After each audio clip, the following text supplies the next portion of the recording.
ছিলেন আগামী শনিবার রাজধানীতে বিএনপির সমাবেশ ঘিরে উত্তপ্ত হয়ে উঠেছে রাজনীতি। জনসভাকে কেন্দ্র করে আওয়ামী লীগ নেতারা সংঘাতময় বক্তব্য দিচ্ছেন বলে অভিযোগ করেছেন বিএনপি মহাসচিব মির্জা ফখরুল ইসলাম আলমগীর।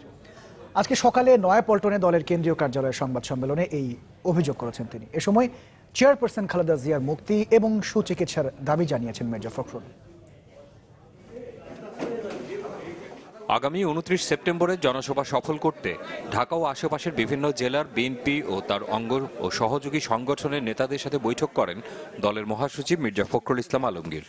সারা দেশে পরে বিএনপি মহাসচিব বলেন, সভায় দলীয় চেয়ারপারসন বেগম খালেদা জিয়ার মুক্তি সহ সুচিকিৎসার দাবি করা হয়। এ সময় 21 আগস্ট হামলা মামলায় বিএনপি নেতাদের জড়ানো উদ্দেশ্যমূলক বলেও মন্তব্য করেন তিনি। বলেন, এই মামলার রায় নিয়ে কোনো চক্রান্ত জনগণ মানবে না।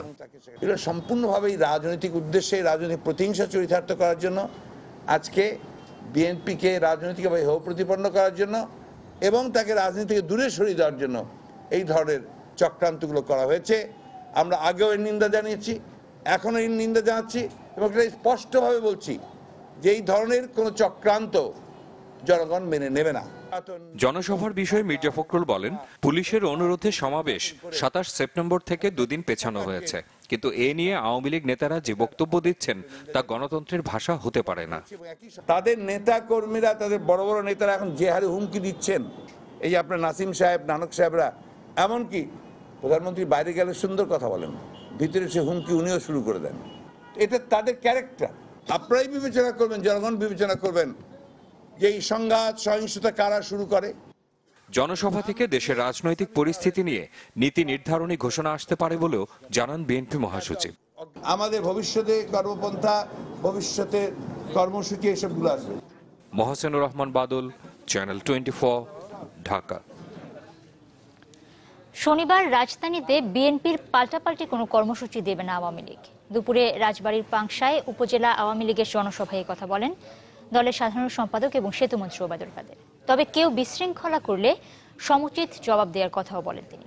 জানান, আগামী নির্বাচনে সৎ এবং যোগ্য লোককেই মনোনয়ন দেবে আওয়ামী লীগ।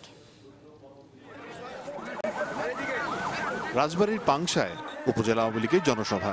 এতে প্রধান অতিথির বক্তৃতায় ওবায়দুল কাদের বলেন, শনিবার রাজধানীতে বিএনপির সমাবেশের পাল্টা কোনো কর্মসূচি দেবে না আওয়ামী লীগ।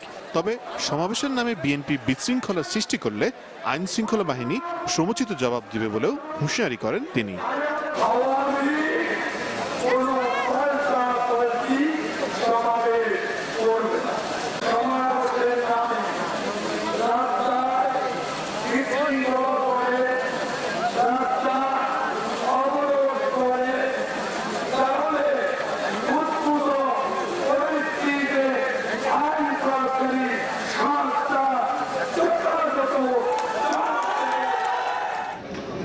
এদিকে রাজধানীর একটি হোটেলে জলবায়ু নিয়ে প্রতিবেদন প্রকাশ করে বিশ্বব্যাংক। এই অনুষ্ঠানে অর্থমন্ত্রী বলেন, আগামী নির্বাচনে বিপুল ভোটে জয়ী হবে Awami League.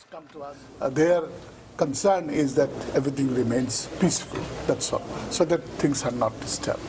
Because government change হলেও এইসব তো relationship with foreign countries do not change, foreign agencies do not change. এবং আমরা তো আশা করি we shall win, so we shall be there. সফররত বিশ্বব্যাংকের ভাইস প্রেসিডেন্ট হার্টউইগ শেফার বলেন, বাংলাদেশের আগামী নির্বাচনে শান্তিপূর্ণ পরিবেশ বজায় থাকবে বলে তাদের প্রত্যাশা। Young generation of Bangladesh. Thank you. Morshed Hasib, channel 24, Dhaka.